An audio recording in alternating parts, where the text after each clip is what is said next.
everyone. Happy Friday. I hope you've had a fabulous week. And thank you for joining us tonight for Story Time with Miriam.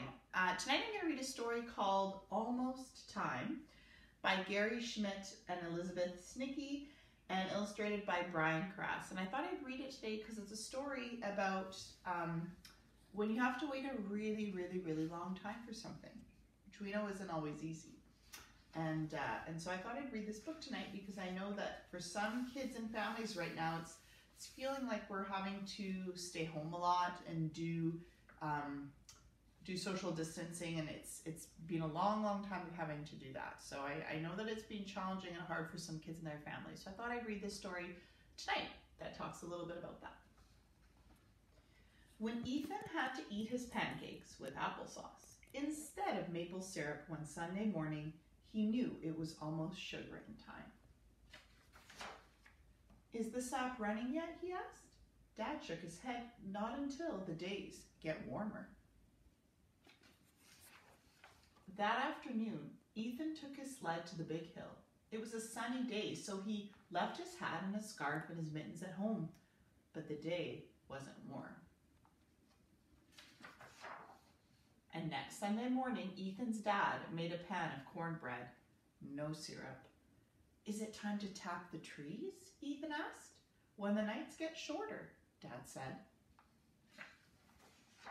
At bedtime that night, Ethan thought there might be some daylight still coming through the window, but there wasn't enough to find Roosevelt. Next Sunday morning, Ethan stirred raisins and walnuts into his bowl of oatmeal. No syrup. His father inspected. When he bit down on a walnut, he discovered something. "My tooth is loose," he said. His father inspected. "I expect it will fall out before long."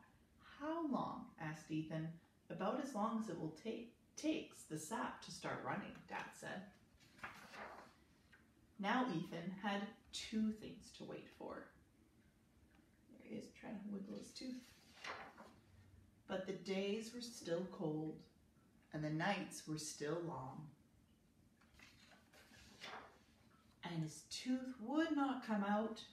The next Sunday morning, Ethan's dad made eggs and toast.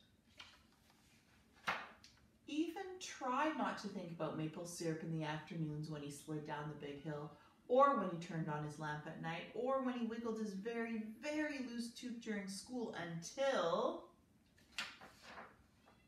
his dad was waiting when he got off the bus. "How's that tooth?" he asked. Ethan smiled to show him. "So is the sap gonna run now?" asked Ethan. His dad smiled to show him. Every afternoon that week and all day Saturday, Ethan and his dad hauled buckets of sap from the trees and tended the fire beneath the pans. And as the sap boiled and boiled, and early on Sunday morning, when there was already a little light in the sky, Ethan poured sweet maple syrup on his pancakes. There he is, having maple syrup with his pancakes that he waited so long for. So I hope you enjoyed the story, and I hope you had a great week. Thank you for joining us tonight for Story Time with Miriam. Have a great weekend, and I look forward to seeing you again on Monday. Bye, everyone.